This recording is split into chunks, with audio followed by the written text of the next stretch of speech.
Ada masalahmu, jangan kau curhat di Facebook. Sekarang perempuan akhir zaman ada masalahnya langsung update status. Teganian kau. Tidak kusangka kau begitu. Keren. Kenapa berdoa di Facebook? Sibuknya itu Tuhan mau baca Facebookmu. Ya ketawa anak muda, serius ini. Assalamualaikum warahmatullahi wabarakatuh. Waalaikumsalam warahmatullahi. Alhamdulillahi rabbil alamin. Wabihi nasta'inu ala umurid dunya waddin. Ashhadu an la ilaha illallah wa ashhadu anna Muhammadan abduhu wa rasuluh. Allahumma salli ala Sayyidina Muhammad wa ala alihi wa sahbihi ajma'in. Amma ba'd. Ma'asyiral muslimin muslimat, Bapak Ibu saudara-saudara sekalian, teristimewa yang kita hormati, Bapak Wakil Gubernur Provinsi Kalimantan Timur, Bapak Haji Adi Dharma beserta istri, kemudian spesial pengantin kita malam ini, pengantin baru. Sesungguhnya ceramah yang paling saya tidak senang adalah nasihat perkawinan. Kenapa? Karena setiap saya lihat pengantin baru, saya selalu mau pengantin baru. Dan kami muliakan juga Bapak Dr. Andes, Bapak Haji Farid Wajdi, yang insya Allah dimuliakan dan dirahmati oleh Allah Subhanahu wa Ta'ala. Kita to the point saja ini. Nasihat pernikahan, bukan nasihat dasat latif, tapi nasihatnya agama buat Dina dengan Dedi. Pertama, menikah luruskan niat. Ini dulu yang pertama. Biasanya anak muda menikah itu membayangkan tempat tidur. Kalau tempat tidur yang kau bayangkan menikah, maka siap-siap kau kecewa. Kenapa? Tidak lama enaknya itu. Mana buktinya? Selesai menikah cuma dibilang bulan madu, tidak dibilang tahun madu. Pendek saja. Maka ketika niatmu salah, maka kau tidak akan mendapat kebahagiaan sampai akhir pernikahanmu. Kata Nabi, nikahilah seseorang karena 4 hal. 1, karena kecantikannya. Nah ini yang jomblo-jomblo fisabilillah. Ya? Nikahi seseorang karena kecantikannya. Kenapa penting? Ini kecantikan penting sebab apa? Dia hampir 24 jam di depan kita. Baru bangun, ada lagi di depan kita. Selesai makan, dia lagi di depan kita. Pulang kantor, ada lagi di depan kita. Mau tidur, dia lagi. Jadi kalau jelek, pasti cepat ganti casing. Cantik penting, tapi adik-adik sekalian, jangan kau jadikan prioritas. Kenapa? Cantik ada batasnya. Apalagi zaman sekarang, jangan kau percaya itu foto. Ada 360 bos. Oh cantiknya mukanya putih, lehernya hitam. Bisa diedit. Maka banyak kasus-kasus kita baca di medsos. Waktu pacarannya di medsos, cantik-cantik, cakep-cakep fotonya. Begitu ketemuan, hancur mukanya. Maka jangan percaya. Penting cantik tapi tidak boleh prioritas. Kenapa? Cantik ada batasnya. Sekarang Dina, Dedi, ya cantik dan masih mulus-mulus. Tapi usiamu nanti 71 tahun, berhenti kau cantik. Yang kedua, kata Nabi, nikahilah dia karena keturunannya. Penting ini lihat keturunannya, tapi tidak boleh menjadi prioritas. Kenapa? Ada orang bapaknya Nabi, anaknya pengkhianat. Nuh alaihi salam. Ada orang bapaknya pengkhianat, anaknya jadi Nabi, Ibrahim alaihissalam. Jadi keturunan penting perhitungan, tapi tidak boleh menjadi prioritas. Yang ketiga kata Nabi, nikahilah dia karena kekayaannya. Penting kita cari duit, orang-orang kaya, tapi tidak boleh menjadi prioritas. Kenapa? Bapaknya kaya, belum tentu bisa diturunkan kepada anaknya. Maka lelaki yang baik, dia berdiri dengan kakinya, dengan kepala tegak, tidak mengharapkan bantuan mertua. Karena kalau kau selalu hidup di tangan mertuamu, maka kau tidak bisa mandiri. Ya. Yang keempat, kata Nabi, nikahilah dia karena agamanya. Mahasiswa saya di Unhas bilang, kenapa agama nomor 4 Ustaz? Mestinya nomor 1. Jangan salah, agama nomor 4 tapi tidak titik di situ, koma. Kata Nabi, utamakan agamanya karena dengan agama kau dapat 4-4-nya. Mencari perempuan atau laki-laki yang cakep, yang cantik, anak orang kaya, keturunan baik-baik, agamanya bagus, hafal Quran. 100 perempuan belum tentu ada satu. Ada cantik mukanya, hancur akhlaknya. Ada lagi bagus mukanya, bapaknya lagi baik-baik, anaknya lagi hancur mukanya. Ada barangkali bagus agamanya, tapi miskin lagi.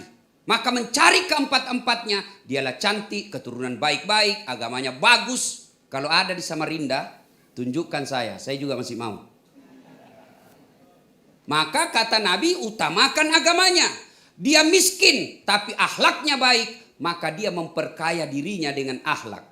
Dia jelek rupanya, tapi tutur katanya lembut, perhatiannya baik, maka itu tertutupi jeleknya mukanya dengan kemuliaan akhlaknya. Yang paling sial, sudah miskin, jelek mukanya, keturunan hancur, besut lagi mukanya, astagfirullah. Tentu tidak seperti itu. Nah ini ya, luruskan niat. Yang kedua, nasihat buat kita semua ini. Setelah menikah, jangan kau pikir tidak ada masalah. Ini setelah menikah baru kau dapat masalah yang sebenarnya. Waktu masih pacaran semua indah-indah, semua enak-enak. Hati-hati sayang, ada batu di depanmu. Hati-hati sayang. Itu waktu kau pacaran. Mau tidur, kirim bunga-bunga. Melalui apa? WhatsApp. Salam sayang selalu. Itu waktu pacaran. Sekali sudah tidur, ngantuk di sikutnya kau. Jatuh stimu, dia bilang, di mana kau simpan matamu dong? Itu. Maka akan muncul semua aslinya. Maka ibu bapak saudara-saudara sekalian, persiapkan mentalmu untuk menghadapi masalah. Demi Allah, tidak ada rumah tangga yang tidak ada masalahnya. Bohong itu kalau ada yang bilang tidak ada masalahnya. Ustadz, ada juga masalahnya. Bohong itu kalau ada yang bilang Ustadz tidak ada masalahnya. Jangankan Ustadz, Nabi saja ada masalahnya. Beliau bukan dibully dalam rumah tangga, diusir dari kampungnya. Siapa yang usir? Pamannya sendiri, Abu Lahab. Status ekonomi, beliau pernah dalam sejarah 3 hari 3 malam tidak makan. Itu Nabi. Apalagi kita, manusia akhir zaman. Ada yang bilang sama saya, Ustadz, bahagianya rumah tangganya itu. Kenapa kau tahu? Dia bilang, itu foto-fotonya di Facebook. Romantisnya, saya bilang, sini kau dulu. Dongo itu kalau foto bertengkar, share di Facebooknya. Pasti yang romantis-romantis. Saya diprotes sama temanku. Ustadz, kenapa itu di dompetmu tidak pernah ada fotonya istrimu? Facebookmu tidak ada fotonya istrimu? WhatsAppmu tidak pernah tuh dilihat foto-fotonya? Saya bilang, untuk apa? Saya sudah hafal mukanya istriku. Hanya orang yang tidak hafal mukanya istrinya, itu yang selalu bawa fotonya. Jadi ibu-ibu kalau selalu disimpan foto di wallpapernya suamimu, hati-hati, barangkali dia lupa mukamu itu.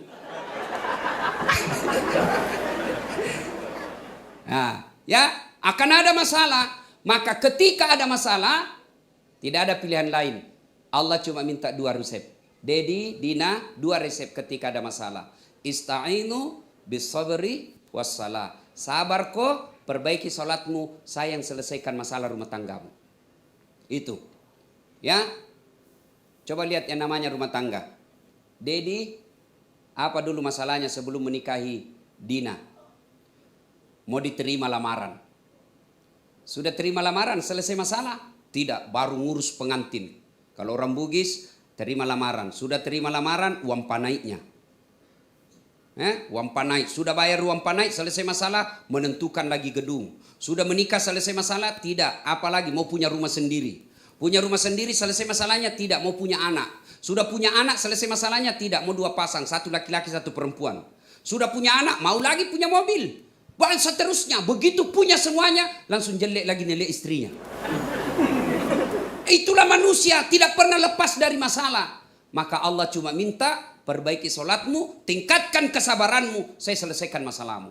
Jadi adik Dina, Dedi, ada masalahmu, jangan kau curhat di Facebook. Sekarang perempuan akhir zaman ada masalahnya langsung update status. Teganian kau. Tidak kusangka kau begitu. Pret. Kenapa berdoa di Facebook? Sibuknya itu Tuhan mau baca Facebookmu. Ya ketawa anak muda, serius ini.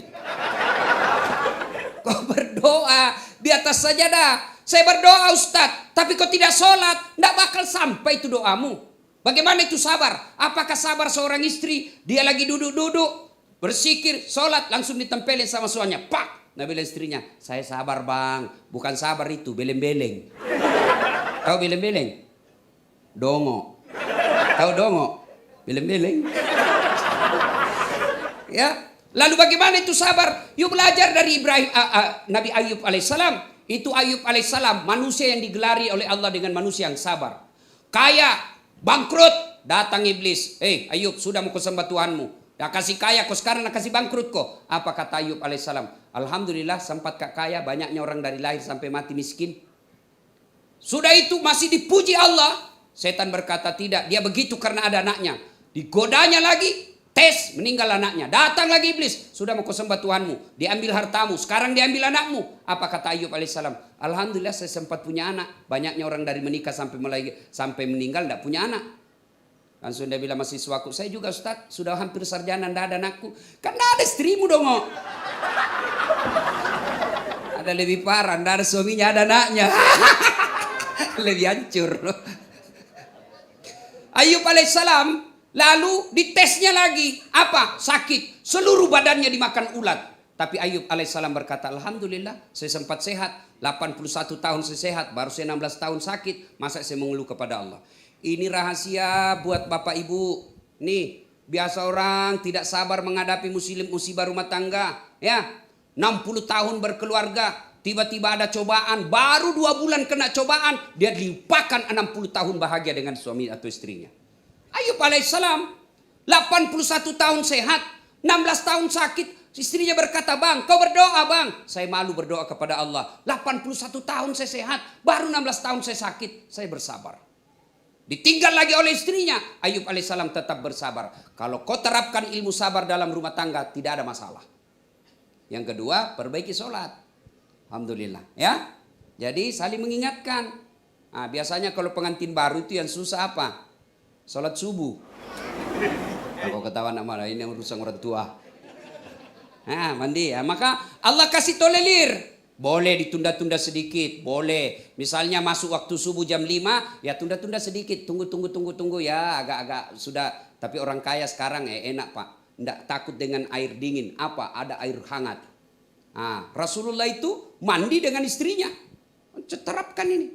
Rasulullah itu 11 istri beliau romantis. Apa romantisnya Rasulullah? Beliau mandi junub bersama istrinya. Terapkan kau pengantin baru. Saya dulu waktu pengantin baru mandi junub sama mamanya Cek.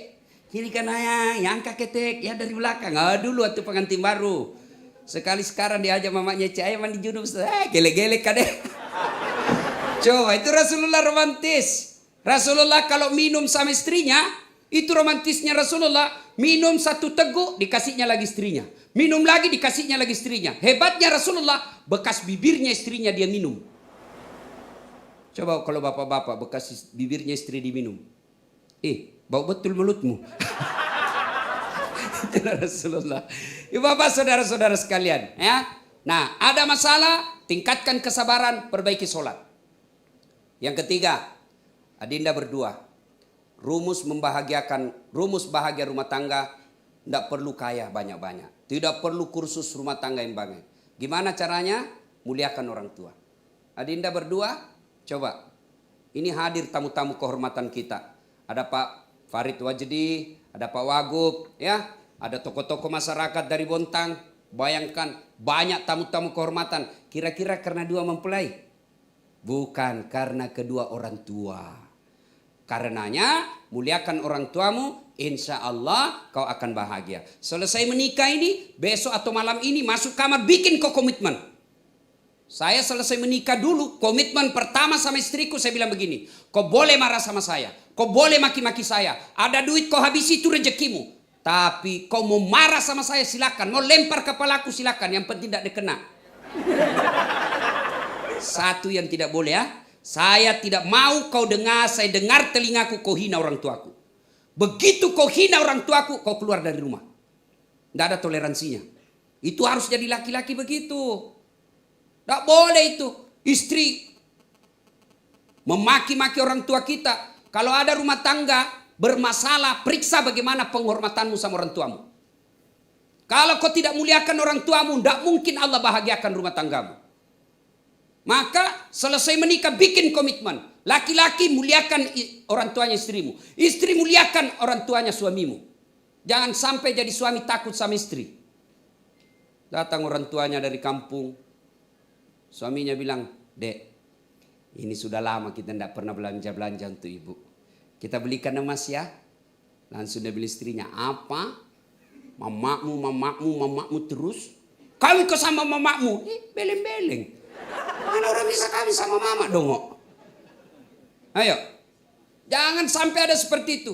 Langsung dia bilang suaminya, "Sudah kalau begitu tidak jadi." Hei, jangan pernah takut sama Dedi, jangan pernah takut sama istrimu.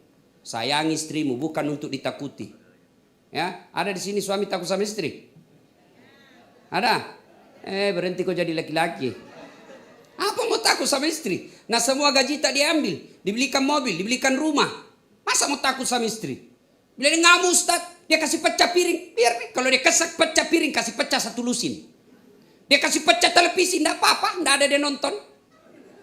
Kenapa? Piring boleh dibeli. Harga diri semua suami tidak boleh diinjak-injak istri. Takbir.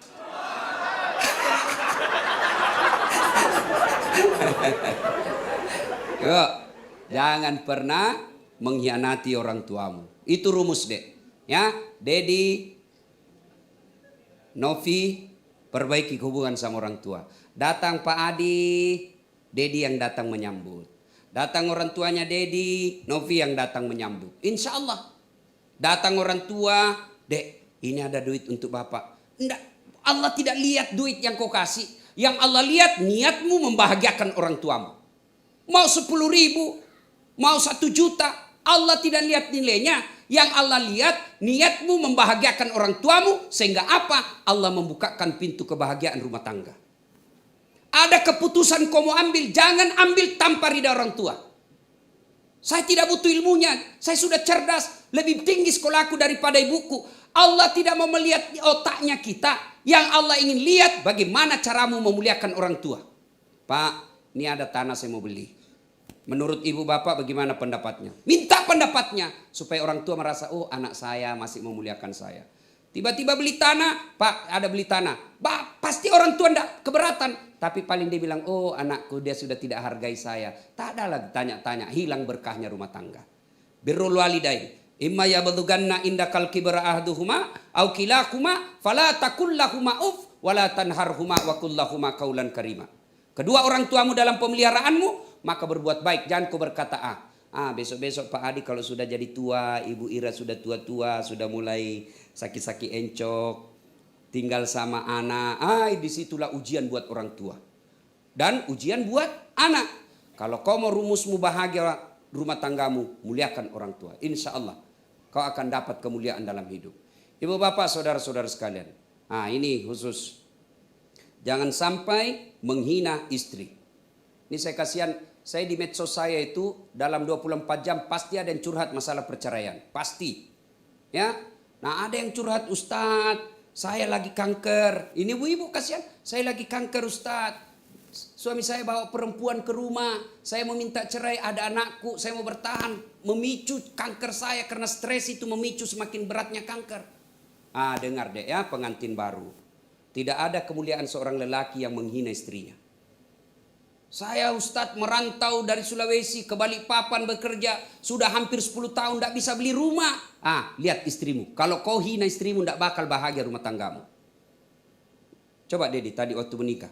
Apa yang kau ucapkan? "Saya terima nikahnya Novita binti dengan mahar sekian lillahi ta'ala." Siapa yang kita jadikan jaminan? Bukan gubernur. Siapa yang kita jadikan jaminan? Bukan Kapolres. Siapa yang kita jadikan jaminan? Allah Subhanahu wa taala. Allah yang kita jadikan jaminan. Para pengusaha kan tahu kalau ngambil kredit di bank pasti ada jaminannya. Kalau kita berkhianat terhadap bank itu jaminan ditarik. Allah yang kita jadi jaminan ketika kita hianati istri kita, maka Allah cabut keberkahannya dalam rumah tanggamu. Dan laki-laki jangan macam-macam deh sama perempuan. 10.000 ji bos hargamu. Dengar itu tadi. Istri saya membayar 10.000. Hancur kita Pak. 10.000 harganya. You macam-macam datang istrimu bawa pengadilan agama 10.000. Selesai riwayatmu. 10.000 bos. Lebih banyak pembeli salah. Apa Apa yang kita mau sombongkan ya? Muliakan istri, hargai orang tua, insya Allah bahagia rumah tanggamu. Nah, ini nasihat buat pengantin. Nah, nasihat buat kita ini pengunjung. Besok, 1, jangan ada kelompok pembungkus. Columbus. Hah?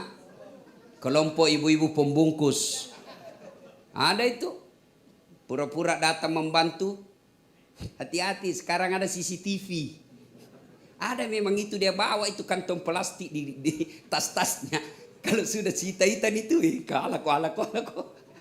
Jangan. Haram itu bapak bawa pulang, ibu bawa pulang tanpa izin tuan rumah. Haram. Ya.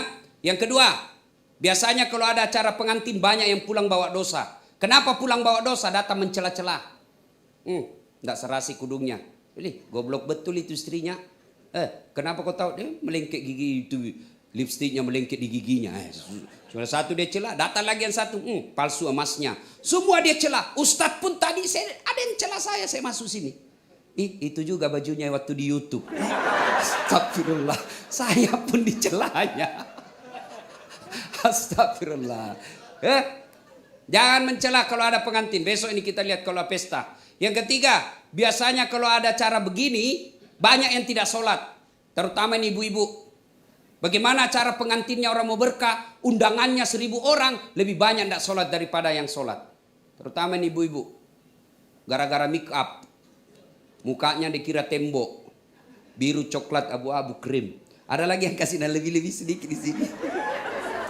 Saya tanya, kenapa begitu? Dan seperti artis Korea. Mau bilang artis Korea baru di Loktuan tinggal. Udah ya? Jangan. Boleh berdandan, boleh. Tapi jangan gara-gara dandan kau tidak sholat. Gimana caranya Ustaz? Solusinya kau wudhu dulu baru dandan. Sudah itu tahan kentut. Biar kau sudah wudhu kentut batal. Dia bilang tidak habis Ustaz, sedikit aja keluar. Biar sedikit batal. Bagaimana kalau jabat tangan? Berbeda mazhab. Syafi'i batal kalau jabat tangan. Batal wudhunya. Imam Ahmad selama kau tidak nafsu tidak batal. Maka kalau saya mahasiswaku di UNHAS yang cewek-cewek masih cantik, saya begini saja. Kenapa? Masa Ustadz nafsu? Iya dong, saya manusia. Ayat tidak mengatakan la taqrabus zina illa Ustadz. Jangan dekati zina kecuali Ustadz. Biar Ustadz hancur juga kalau ketemu cewek cantik. Makanya saya kalau cewek-cewek saya begini saja. Kalau ibu-ibu yang sudah usia-usia sakaratil maut, saya jabat tangan lah.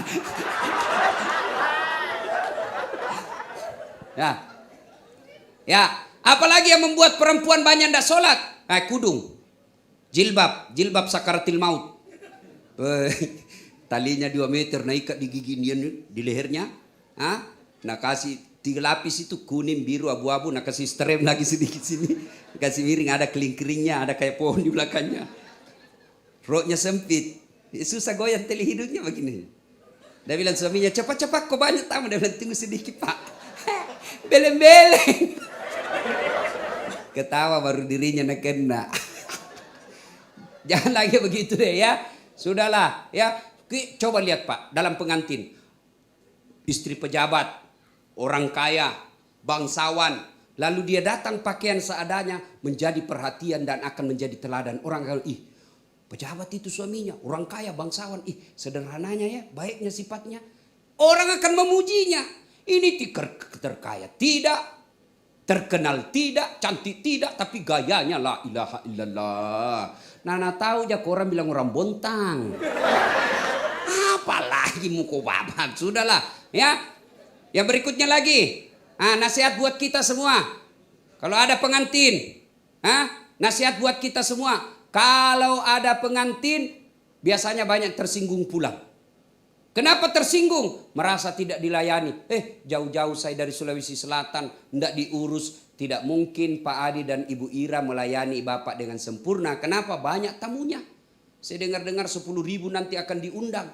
Mana mau diurus semua Bapak datang. Yang tersinggung dan bilang, tidak mau lagi saya pergi pengantinnya Pak Adi. Kenapa? Saya pakai baju baru, masa tidak kena syuting?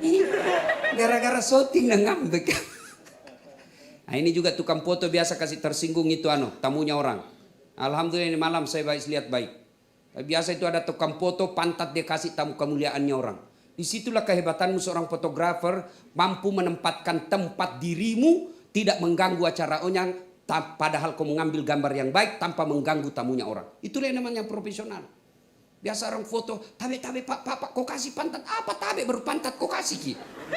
Ya, nah ibu bapak saudara-saudara sekalian, terakhir sekali, Dedi, besok kalau marah dek sama istrimu jangan gampang bilang talak. Ya, ini yang banyak anak-anak medsos tidak sadari. Marah sama istrinya dia WhatsApp, saya talak kamu. Sama itu kalau kau ucapkan sama. Meskipun mulai WhatsApp, saya talak kamu, jatuh talak 1. Ya, masih boleh campur. Dingin-dingin malam-malam sama-sama butuh, boleh campur, halal. Saya talak kamu. 5 menit kemudian di ruang tamu dia, saya talak betul kamu, jatuh talak 2. Tidak boleh campur sebelum nikah ulang. Kau harus nikah dulu. Kalau kau campur tidak nikah, sama hukumnya berzina. Saya talak kamu, 5 menit di ruang tamu, saya talak kamu. Dia keluar, dia starter mau ikut talak tongan kau.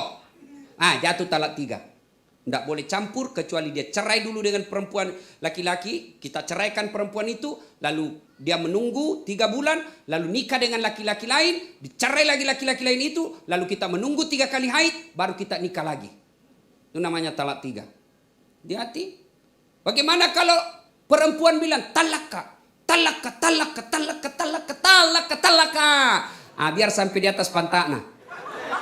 Kenapa hak talak ada sama laki-laki, bukan sama perempuan. Ibu bapak saudara-saudara sekalian, Ade Vita dan Dedi, untuk membina rumah tangga tidak usah cari jauh, tidak usah contoh Nabi, agak berat. Lihat saja ibu, Pak Adi dengan Ibu Dharma, Ibu Adi. Saya mengenal beliau, pertama kali yang undang saya ke Bontang Pak Adi, Ibu Ira. Sudah lebih 10 tahun saya mengenal beliau.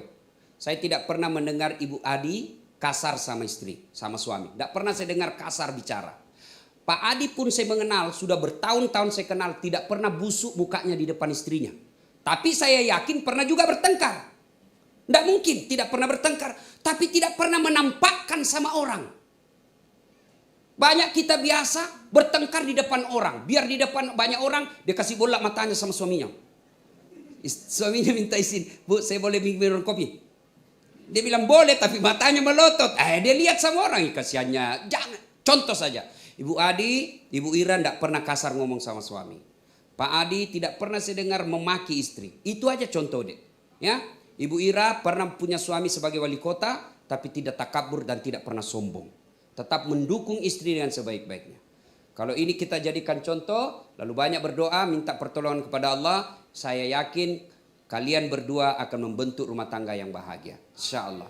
Demikian, mudah-mudahan ada manfaat. Kalian yang masih jomblo, segeralah menikah. Ya, jangan cari orang sempurna. Yang kau cari adalah niatkan, luruskan niat untuk menikah, menegakkan sunnatullah, menegakkan sunnah Rasulullah dan menghindari maksiat. Jangan kau pacar-pacaran. Ini cewek, motor saja itu 1 tahun dicicil sudah lunas. Kamu dipacari sudah 3 tahun tidak dinikah-nikahi. Ya, segera minta. Kalau dia tidak mau ambil keputusan, kau tidak mau, oke, saya cari laki-laki lain. Jangan salahkan kalau ada laki-laki yang melamar dan bapakku terima. Jangan lama mau dipacar-pacari. Itu laki-laki ketika sudah diminta melamar sudah menghilang. Itu salah satu ciri laki-laki tersebut tidak serius. Terima kasih, lebih dan kurangnya mohon dimaafkan. Nun wal kalami masturun billahi fisabilil haq. Assalamualaikum warahmatullahi wabarakatuh.